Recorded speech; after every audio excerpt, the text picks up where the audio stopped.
Welcome to Seek Reality with Roberta Grimes. Joyous conversations about what the afterlife evidence and modern science combine to tell us is true about our one reality. You have nothing to fear. You are eternal and you are perfectly loved. Knowing the truth changes everything. Now, here's Roberta. Welcome to Seek Reality. I'm Roberta Grimes and I am so happy you're with us today. The noted, wonderful afterlife expert Sandra Champlain is one of my very, very dearest friends. She works closely with George Norrie in his popular Coast to Coast program, and she does a terrific weekend program that includes powerful mediumship demonstrations, counseling, help for the bereaved, prayer, song, and afterlife education, and so much spiritual beauty and just plain joy. And a central part of what our lovely Sandra brings to the world during her wonderful weekend events is our terrific guests today. Kerry McLeod and Dykes are two very successful and highly accomplished British mediums. They're here to educate us about evidentiary mediumship, which is a whole new world, which you may never have experienced, but you got to have it. You got to see it. You got to believe in it because it's real. Now, Kerry McLeod is an especially brilliant evidential medium. She's also a transformational coach, a spiritual educator, someone whose work is grounded in emotional intelligence, psychological insight, and a profound dedication to healing. Long before appearing in the documentary film, which we're going to talk about today, called Evidence of the Afterlife, Kerry spent more than 2 decades serving in leadership roles across the UK, and that's where they are today. That's the beauty. The beauty of the world we live in now, isn't it? It's just one big living room, which I just love that fact. Academically, Kerry holds a Master of Science degree in counseling and psychotherapy from the University of Edinburgh, professional diplomas in executive coaching and transformational coaching as well. So in 2015, Kerry left her corporate career to establish a successful coaching and consultancy practice, working with organizations such as the NHS and leading financial and architectural firms. She's very accomplished. But although her business was thriving, Kerry felt increasingly drawn to the spirit world. So what began as a quiet inner nudge soon became unmistakable. This work, mediumship, was not simply something she could do. She knew she could do it well, but it became her true calling. Today, Kerry is recognized internationally as a master mentor and master coach. She integrates coaching, psychology, spiritual philosophy, and evidential mediumship into a unique teaching method that helps students to develop not only their abilities, but themselves overall. And as a featured medium in the film Evidence of the Afterlife, Kerry brings a presence that is both grounded and passionate. Her work is a presence that demonstrates to everyone around her that mediumship offers not only evidence of continued life, but profound healing for both the living and the departed. And Sandra vouches for her 100%. She says, Kerry is powerful. And frankly, Kerry's partner is similarly acclaimed. Dykes is an internationally respected evidential medium, spiritual teacher, and transformational coach, known for his disciplined, ethical, and emotionally resonant approach to mediumship. Long before he appeared in Evidence of the Afterlife, Philip spent 29 years working in the private sector. He began in landscape gardening and later advanced to management. And his career demanded patience, interpersonal skill, leadership, and a quiet dedication to service. And they were qualities that he would carry on to his spiritual vocation. But just like Kerry, he began to feel called to the spirit world. What followed was a complete shift in direction for him, too. He stepped away from traditional employment and he committed to evidential mediumship as his life's work as well. His dedication to structure, integrity, and spiritual discipline quickly earned him respect as a tutor And he demonstrated both in the UK and internationally what he was able to do as a medium. His teaching is informed not only by spiritual experience, but by professional training. He's a master mentor and a master coach, enabling him to bring clarity, accountability, and high professional standards into spiritual education. As a featured medium in the documentary Evidence of the Afterlife, Philip delivers compelling demonstrations of the continuation of consciousness, illustrated through first-hand evidence that love and life don't end. They do not end with physical death.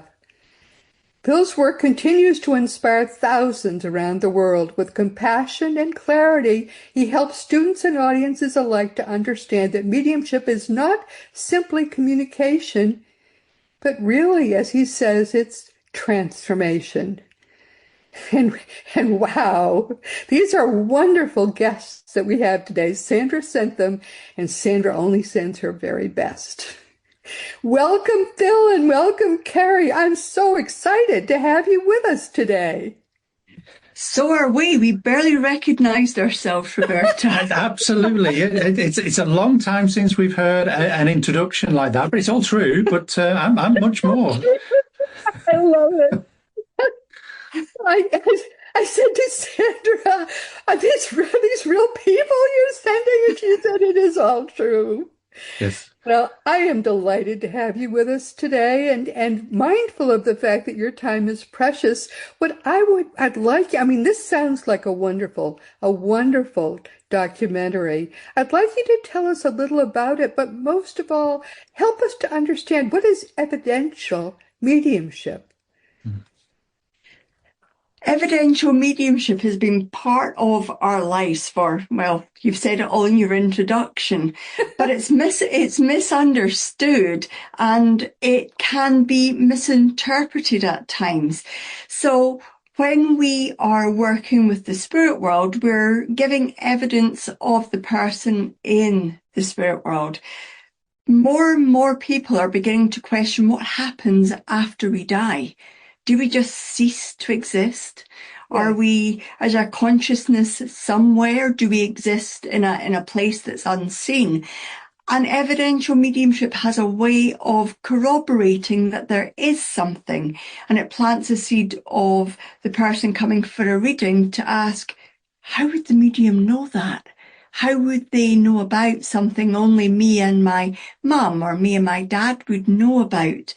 So we like to separate out the psychic, which is no second relation to mediumship. It is a profoundly important aspect of this work, but it deals with people's lives here. Mediumship is about proving that the intelligence and the personality and characteristics of the people that have passed still exist. We call that the spirit world. And it plants the seeds for people to be able to explore life after death, understand the spirit world more, and maybe even begin to develop their own spiritual journey. So it is more about people who are no longer walking this planet. And that can only be proven by evidence of that person, not evidence of the sitter, of the person coming for the reading. Correct. And even though they are not living on this earth, as we so call it, and let's lose some of the terminology of spirit world, they're continuing to live in a different form. And to prove that, we need evidence, hard evidence, facts that only you and that person knew. That's what brings evidential mediumship alive and creates a reality to know that the afterlife, the spirit world, heaven is very much real. And when we get that credible evidence, and that credible evidence can come in many different forms, such as their full name, their address, their locations, their jobs, the real intimate and personal facts that are not shared anywhere. And once we start to incorporate that and start to talk in a very logical and rational way, then we can bring in memories that evoke other memories, and it's very inspiring. but we have to establish those facts first. And it should be the medium doing all the talking, not the recipient feeding the medium, but actually only answering the medium with a yes or a no or I don't know. There's been many readings where I've been quite direct with people and told them to be quiet, and that is polite. Let me do the work. And at that point, we give those that credible evidence that they know that this is real. And you can sit back and you can really be inspired by what your loved one comes forward to say. Right. Not just about them, because we have to have that. We have to have that.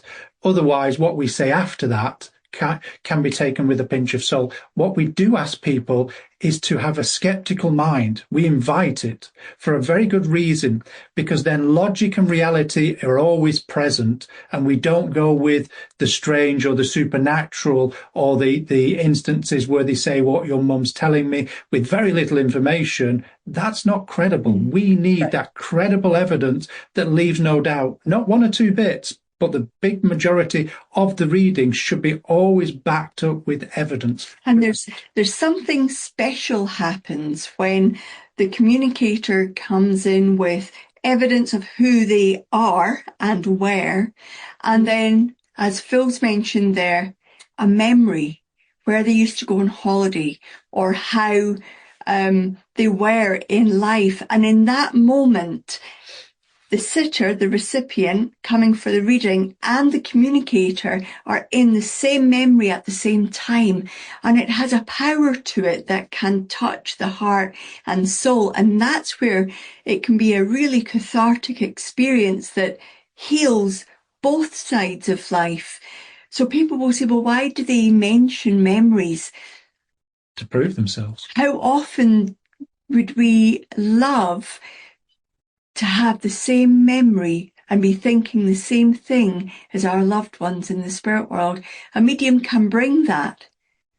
It's an incredible moment. And if we touch on that a little bit further, Roberta, what happens is in that moment, because if we're physically living, we can reach out, we can love, we can hug, we can give somebody that kiss and show our expression.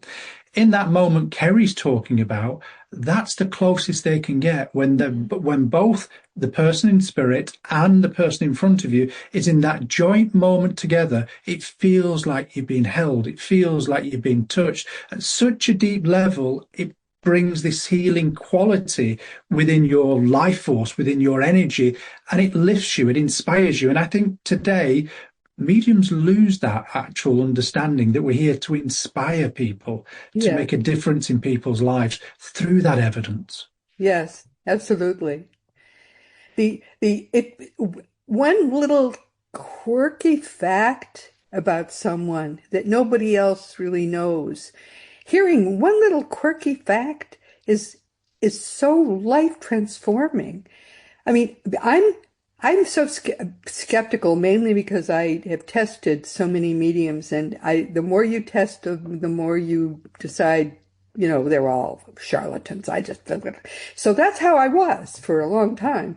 And then one medium absolutely blew my mind, and she did it with eyebrows. My mother had almost no eyebrows. She was so embarrassed about her eyebrows that she painted eyebrows on. She literally painted these great big eyebrows on. Nobody knew that. Even looking at a picture of my mother, that's not the first thing you'd notice. And so after my mother died, and I was consulting a medium one day, a new medium, highly recommended, okay, she was saying, I think I have your mother here, and a little proud. And then she said, why does she keep pointing at her eyebrow? And I perked immediately. And then she said, she said she doesn't have to paint them on anymore. Bingo! Yes. Nobody else would have known that. And that was it. I absolutely believed in that medium, and suddenly I believed in mediums, plural, because nobody else would have gotten that. Mm. Yeah. And that's a type of evidence that's so personal. We get asked a lot, why do the most random things come in as evidence? Why don't we always get names and dates and streets and occupations? Well, the spirit world are intelligent enough to know what kind of evidence is going to blow their loved one's mind and prove beyond doubt. Yeah. I mean, you even can, if the medium wanted to do it badly enough, they could look up a lot of names, dates, and so on, and give you those. And then you could say, oh, wow, goodness gracious, that's amazing. But nobody would look up eyebrows. No. We teach a lot, and we hear a lot of new students that come to us that say that they're reading books of baby names and different names and this, that, and the other. And our question back to them is, why are you doing that? Because names are very much a social standing in society of certain time periods. When we get into the apples and pixabels, it might be slightly different, but it's the unique memories, the eyebrows. I remember a contact with somebody that used to keep chewing gum inside the denture to keep it stuck in place because it kept on working loose. It's these unusual things. And another lady used to take her teeth out and bake and do the edges of the pies with the teeth. All these unusual facts. This is what comes through. And then you know that it's real. It absolutely is real, because I've sat and had a reading with somebody and they were wearing glasses, and I could see a blue background with an F in it. And I thought, they're on Facebook trying to research me. And that's wrong. But if we're truly a medium and in connection with the spirit world, we will get these facts that are just undeniable, that are so left field that sometimes we think, really, am I going to say this? And only to find out that they're true. And this is the reason why when people say, what is good evidence? It's whatever evidence makes it so for the sitter. The loved one here is the one that can tell the medium what is good evidence or not. Yes. There are so many generations with Georges and Marys and Henry and Jake, that in itself, that name might not mean a lot, because there's bound to be, everybody knows a John or a James in the spirit world in some shape or another. But to then say that John is uncle and he smoked a pipe and you have that pipe and it has an onyx end to it, that is fairly specific enough. And it's the communicator that chooses what kind of evidence, because they know what their loved one here is needing to hear and what purpose the evidence needs to have. Mm-hmm. Yeah, of course. So you teach mediumship then too? Yes. Don't you find that people need to be naturally gifted in it? People have to, and this is where there's a big mistake made in the understanding of mediumship. Yes, there should be a natural ability. That natural ability comes in different forms. This is where mediumship becomes very unique. There is so many different types of mediums out there. We can give them the title of evidential medium, but actually the evidence they bring out is so individual and unique to their mindset. So that's when we talk about natural mediumship. Their mind, how they perceive life, how they interact in life, what they see when they walk in a room and what they take notice of. That individuality should be there. And that's something we promote. Yes, we teach the formal training. Yes, we teach the exercises, but we're one of the biggest promoters of individuality out there. We do classes, we do one-on-one with people, training them, and we make it bespoke to them. Because we need to do our job properly, we really need to understand their mindset, how they perceive things. And we learn so much from them as well, how they perceive, how they understand. And we take that into our own learning and think that's different. And there's many mediums I've watched and think that's absolutely marvelous. And I'd love to get a contact like that. And where my mind would go with it, the mind blows then to that understanding, because our consciousness is only limited by the thoughts or facts we have, the more that we can open, the more possibilities of different things coming through. I think when we talk about the phrase medium, people automatically think about evidential medium connecting with the spirit world. But actually medium, there are so many people that can write beautiful poetry, paint fabulous art, sing beautiful songs, or play an instrument in such a way that it is a true gift.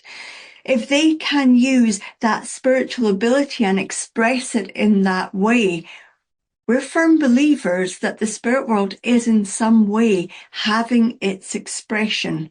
So we try not to get too hung up on medium as in mediumship, as in talking to the deceased. Yeah. Mediumship has all forms that it comes in.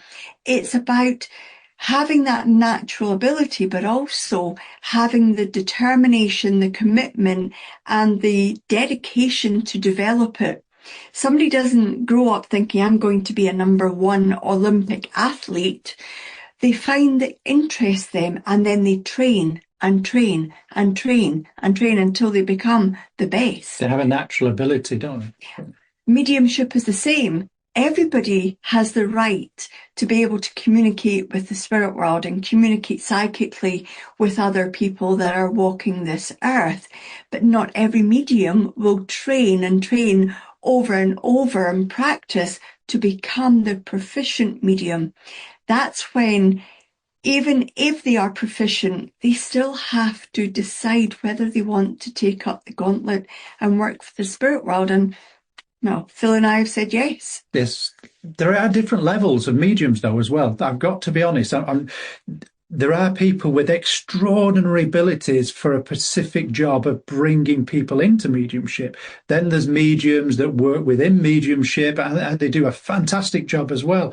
We've got to understand that there is different levels of ability. We're not saying one is better than the other. In layman's terms, yes, but they're for different reasons. What do you call a doctor? Sandra uses this. What do you call a doctor that passes his exam? In last place. In last place. Doctor. So you can see there's different levels, there's different understandings, there's different skills, there's different knowledge. Same with mediumship. And one of the passions we would love to see is regulations brought into it, and people fit into certain calibers. Doesn't mean they're better. It just means that they have a unique ability and are able to receive that stronger evidence in some ways. Well, to your point, as I think about this, I recall probably 30 or more years ago, when I was just trying to explore and experiment, I took a course for a weekend in mediumship because I was just curious. That was when I was really trying to figure stuff out. And I was very surprised that I had some ability. Mm-hmm. Some of the exercises that they were putting us through, I was actually able to pick up stuff that I was not as dumb as a post as I would have assumed. If we look at seeing things that yes, now, or after 30 years, it's coming back into my mind. You're right, actually. There are so many ways that mediumship can come about. And when mediums go and have that experience, they realize that they have to slow the world down a bit. We live in a really, really fast world. Even going back a couple of decades, you had to handwrite a letter, then you had to put it in an envelope, lick a stamp, send it, and then it's had to be delivered and answered and sent back. It took weeks. And now if we haven't heard from an email within 2 hours, we get a bit impatient. What's wrong with him? So in those generations going back, check on him, make sure he's okay. Yeah, exactly right. In those generations going back, they had the time to sit and ponder and think and blend with their own intuition and probably were communicating with the spirit world without really knowing that it was anything special. Now we have to quieten our minds and find a special place within ourselves to be able to communicate with the spirit world. It's just the world's got faster and we don't take time to pay attention. Correct. And we don't recognize what might be going on. I mean, there might be a minute feeling or sound that we just don't recognize that. Mm-hmm. We don't. Oh, I'm sort of hearing the name Archibald. That's a strange name. I don't really. It's not Archie though. It's, you know, I mean, you know, people. And he didn't use quite the right name, so it's probably not right. You know, kind of, we expect it to be perfect. We do. And it's my first weekend of trying this, you know, because I never went back to it. It was just a very, as I think about it now, I mean, it was so long ago, and it was just a very interesting weekend. I was surprised that there was anything happening at all. Yeah. But there were other people there who went, oh my God, I could be a medium. I'm going to do this with this guy some more, you know. Mm-hmm. I think there is something in there when people are having experiences, and probably you had some experiences that then prompted your mind to think about training. This is where a lot of people that come to the early classes, the classes about awareness and appreciating that ability is there, they're having experiences, they're seeing things, they're hearing things, their imagination is running riot, so they think, but actually it's their spirituality awakening. And then once they start channeling that awareness into learning about psychicism and mediumship, the other parts diminish because they're actually focusing that ability in one direction. It's lovely to see that ability unfold. It is. And you hit something on the nail, right on the head there, Roberta, where you said people expect it to be perfect straight off the bat. That is impossible. Yes, there will be facts that you hit and facts that you miss, but the logical, rational mind will kick in and say, no, it can't possibly be that easy. No, it will never be that. Oh, that's so vague, so general, generic, that it can never be that. I have to get something better. And that's one of the biggest things that gets in the way. We're talking about a natural ability that's been with you all your life. Simple exercise. When you meet somebody, you instantly know if you like them or dislike them. You're not judging. There's just something about that's your soul working. And we can take that and evolve it. So when we sit in these weekend workshops or week-long workshops that we like to do better because it's more intense and very much in depth, what we're doing is nurturing that young ability, that natural ability, but also we're coaxing the mind in the background to accept it, because the spirit world press on the subconscious. Because we all daydream, we'll all accept that. We can all have that moment where we stare out of the window and we lose an hour of time. It's one of my specialities. Actually, I used to. That's what, not joking. I'm not joking. That's what used to be said to me at school. But actually, the more that we move the mind into that reality, what happens is that we start to perceive more. So we've got to start at the early doors, the general, the generic, and we've got to understand it to move it forward to get the deeper detail that brings the specifics. So if we can move this idea of being perfect and just getting everything as A, B, and C out of the way in the beginning, it actually helps us unfold these abilities and to get to the golden nuggets that are behind it and understanding it.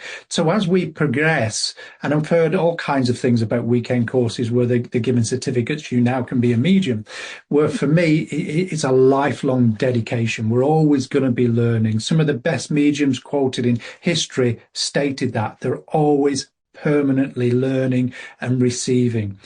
And evidence only comes for the need that the person has in front of them. And if we look, and this is the intelligence of evidential mediumship, if somebody's coming for a reading and they're going through, say, a divorce, and let's say somebody in the spirit world's gone through that, then they're going to give evidence about that divorce that they went through, because it resonates with the person in front. And as we progress through that reading, we get the empathy. We have the compassion to understand that's what they're going through. So there's a healing, but also we look at this properly. It shows that the spirit world knows what's going on in our lives, that they're not in a distant place. They're still able to see us. So if Father comes through talking about his job, we know that there's a issue around job with that person. This is the intelligence behind it. This is why we need evidence in evidential mediumship. Plain and simple fact. Yeah, no, it's quite amazing how much they really do know about what's going on in our lives. They're right there, very much so. So, all right, let's talk about evidence of the afterlife, this film. How did it come about and what is it all about? It was an idea of Robert Lyon, the producers. He attended a workshop with us and was raving, had those experiences like you've just talked about. Wow, this is incredible. I've always believed, but now I'm able to do something. And he said, and we thought it was a joke, I'd like to make a film about you guys and about mediumship. And as us Brits do, yeah, pinch of salt, that's never going to happen. And actually it unfolded from there. We actually met Robert through Sandra. Yes. Sandra Champlain was doing a conference. We met Sandra down in the Banyan retreat, which is where she was there and Phil was there working and I was working in the background. I think I had a lot of office work to do that weekend. And we met Sandra there and she says, I need the two of you in the States at one of the spiritual conferences. This was in October, the end of October. She said, I think we're going to organise it for February. And we thought, never. She did. That's why she gained the name Miss Velocity. And at that at that conference, Robert was there filming Sandra for her new book that she had written. And then Robert sat in on some of the group work and he said he wanted to make the film. The pandemic came, so we again thought, this maybe just isn't meant to happen. And he got back in contact with us beginning of 2023 and said, right, let's do this. And he spent 2 years following us around the globe, filming the movie. And one thing we stipulated to him was, it cannot be a Phil and Kerry film.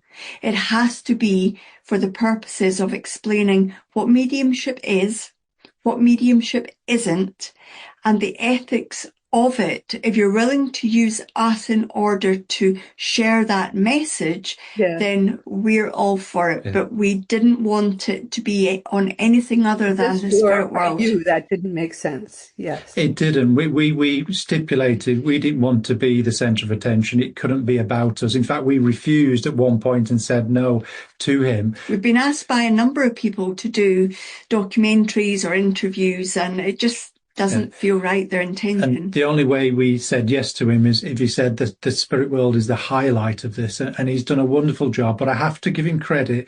He's told our story as well in there, that the ups, the downs, the grief that we went through, the loss of parents while making it. And he caught some very emotional scenes from us both, sharing that, because mediums are not, what's the word? They're not exempt from grief. They go through the same thing, and it helps the ability actually, because you get an understanding of the morality of life and the compassion and having compassion for others and understanding what loss can do. So he's caught that story in there as well as the mediumship. And we said to him, we don't want to film about evidence all the time. It has to be true. It has to be the raw deal of mediumship. What happens in a private reading? What happens in demonstrations? How it's perceived? And I've got to take my hat off to him. He has done an incredible job. All the feedback we've had is people seem surprised as they say, it's really professionally done. Well, he's a movie maker. He is. He's seven Emmy Awards. He's won 7 Emmy Awards for his work. Yes. So he is an absolute professional. He doesn't like being in front of the camera, but he is a whiz behind the camera. And evidence of the afterlife. I mean, that's not, I don't see, Phil and Kerry anywhere. No. In fact, the subtitle is Saving Evidential Mediumship. The reason that's a subtitle is over the years we have seen partly trained mediums then begin to teach, and they're partly training, and then they're partly training. And so over decades, mediumship can and has in some instances become diluted.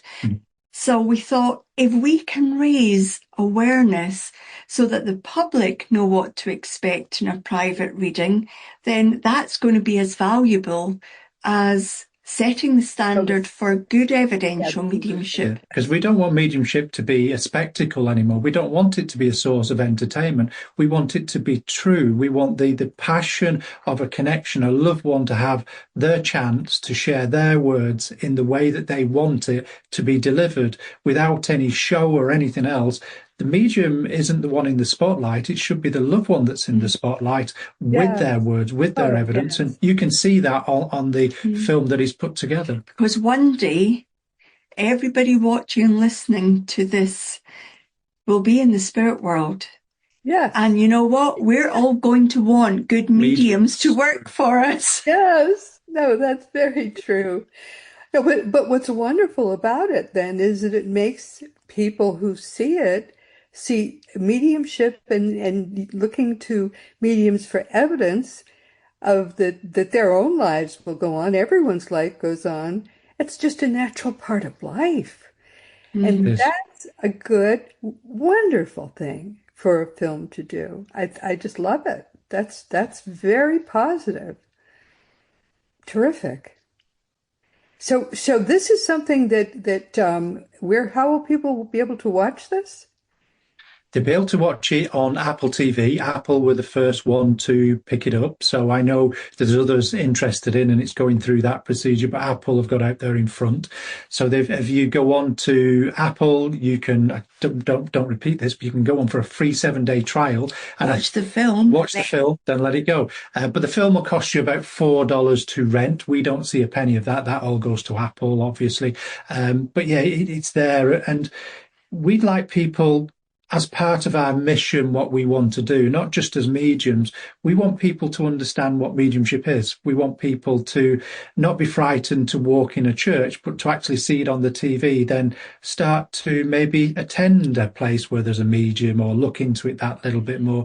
Because mediumship is not just about healing and proving the spirit world, it's about inspiring people to live the fullest life. And as the film was being filmed, if that makes sense, there was so much happened in the background. My mum passed, Phil's dad passed. There were happy, funny moments. There were extremely difficult moments.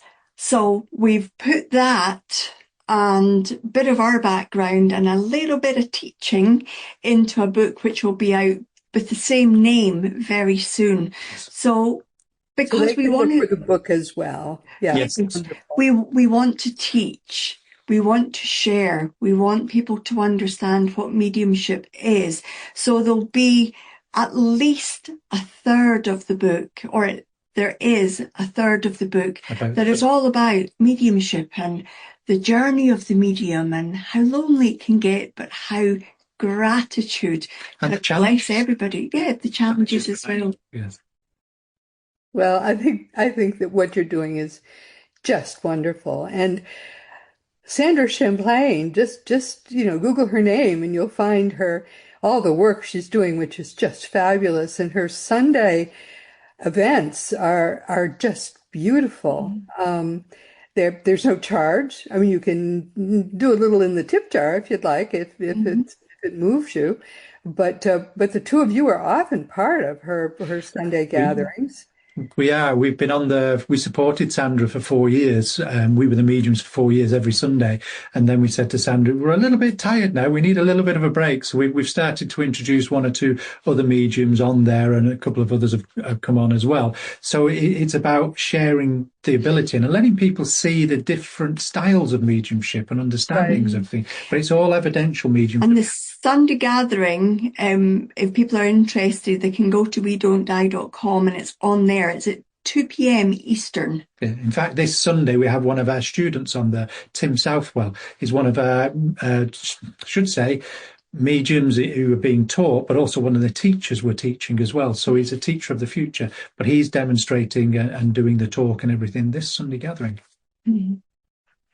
I don't ever get to go because I have some conflicts, but I very occasionally manage to go and be part of it. But I always read her emails announcing what's going to happen, and they always look so good. She has something for people who are bereaved. She has something for people who I can't bear church anymore, but I just want I want some joy in my Sunday. People can go and just be part of it and just, enjoy the medium, enjoy the singing, whatever is going on. They just can be part of these beautiful gatherings that people. And we know that there are members of the public listening that are very similar to yourself, Roberta. So what we know is that Sandra has all of the Sunday gatherings on her YouTube channel. So if anybody has a few days that they want to bulk watch back-to-back Sunday gatherings from 2020, you'll see us grow old on it. Less and less hair. But if you're... It isn't growing old. It's like fine wine. You're just getting better with age. More yummy, more delicious, more. But Sandra hasn't missed one in 6 years. We're now in our 6th year. Yes. Yeah. People should wait a bit, right, before they consult a medium. A good medium will understand when they are confronted by somebody in deep grief. And as much as a reading can do good, the reading can do harm as well, especially if somebody's not in the right place to receive a contact, if they deliver something that's slightly wrong or said in the wrong way, and it can do as much damage. But there should be a period of time where the person needs to grieve and go through that. But when they're ready, not at the bequest of somebody else, we had this recently where somebody said, you must go and have a reading. It's down to your choice whether you want it or not, and you're the only person that will know that. But if it's done correctly with a respected medium, then it can change your world. It can give you a different insight. It's not going to cure the grief. I'll state that again. It won't cure it, but it'll help you find peace. As long as we get that evidence that we know that they've survived that physical death of the body, and we've got that credible evidence that proves they're still living, watching over you, rooting for you and loving you, that's what a reading should do. And I think in terms of mediumship, when we are bereaved, when somebody transitions to the spirit world, there's something opens in us. It feels like something closes, but actually there's a spiritualization happens. And that's when people may begin to see, hear, or experience things and wonder, I wonder if I could do this. And this is where, if people want to find a reputable medium who knows what they're doing and can guide them through step by step, understanding what's happening and not confusing it with all sorts of frills and fluffiness, we are very adamant that we try and demystify mediumship. It doesn't need to be confusing. It doesn't need to be complicated. It's one of the most natural things they can possibly do. All it needs is for them to slow down enough to be able to get in touch with themselves. And that part of themselves in that slow, quiet space is the medium. Yeah. We have quite a few people get in contact, as Phil has said, trying to see if a reading would cure them of the grief. And it's similar to losing weight. You just can't pop a pill and bing, you're done. Right. That would be nice, though. But what we can do is we will have a talk with somebody, a chat with somebody. Pastoral service. It's the pastoral service. It's the part of a medium's job that isn't often talked about. It's often brushed over and not paid attention to. Somebody in grief sometimes just needs to ask the questions about what happens. And that's one of the reasons why we chose to become ministers as well. We took the training for the last couple of years. That wasn't on the accolade at the beginning. So there's lots more. But again, it's one of the things we realized going through the pandemic. People just needed to talk. People needed to share their grief. And sometimes we would start the reading and say, this is really not needed. It's just a talk. So having a real moral ethic compass as a medium. And one of the things we have as well is a 10-minute rule. It usually happens way before that. If something's not working, we will say it. We won't force it. This is not working today for whatever reason. We can rebook in or we can refund. It's entirely up to you. We might not even be the medium for you. Mm-hmm. So, and again, that honesty needs to be within the mediumship world. We hear so many things that are not honest that makes our toes curl, let's be honest. And we want people to know that a medium is a very good medium, is as honest as a day is long, and they will give you that credible evidence and really will transform your life, like your experience, which blew your mind that nobody else would have got. That's what should be happening. For anybody that wants more information, if they head to mymediumship.com, at the bottom of the homepage, there are there soon will be 4 free downloads, one of which is about the journey of learning, which classes to follow. Another is about the process of grief and what we can do for somebody who is grieving, or what we can expect if we are grieving. There's a couple of others in there as well. Yeah, it looks like a wonderful website. Absolutely. It just has been such a pure delight, I have to say, talking with you. Bless you, dear. Thank you. Thank you so much. It's been a pleasure speaking with you and lovely to see you. So isn't that wonderful? Once again, yes. My beloved friends, we've come to the end of our time together. This has been Seek Reality with Roberta Grimes. I'm so happy you could be with us today. Please never forget that you are a powerful, eternal being. You never began, you never will end. And when you get all the implications of that fact, it changes everything in your life for the better. Next week, our guest will be Dr. R. Craig Hogan, and he'll be with us for the 51st time since Seek Reality began to do weekly podcasts 13 years ago. Craig Hogan is among the world's leading experts on death and the afterlife, how death happens, how the afterlife works, and so on. And among other amazing things, he operates Seek Reality, Inc., which is the world's leading genuine source of afterlife information. Please be sure to join us next week because Craig is always such a genuine treat. And this week, we've been talking with Kerry McLeod and Phil Dykes, who are truly wonderful British mediums in the genuine mold. They collaborate with our dear and amazing friend Sandra Champlain each week on her terrific weekly Sunday gatherings, and they've been here with us for the second time. Kerry and Phil have a new film available about evidentiary mediumship, and in any event, they are perfectly delightful guests. So please be sure to join us again when they come back again, which I think is going to be soon. I just love them now. And frankly, we have no more time left, so we're just going to close saying this has been Seek Reality with Roberta Grimes. Please enjoy, please make the most of this coming week in our one reality together, always knowing that you are a powerful, eternal being, and you, most of all, in this entire universe, you in particular are infinitely, eternally, perfectly, and forever loved.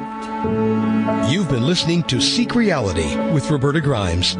Roberta blogs and answers questions at robertagrimes.com. Join us every week as we explore what the afterlife evidence and modern science combine to tell us is true about the one reality we all share. Knowing the truth changes everything.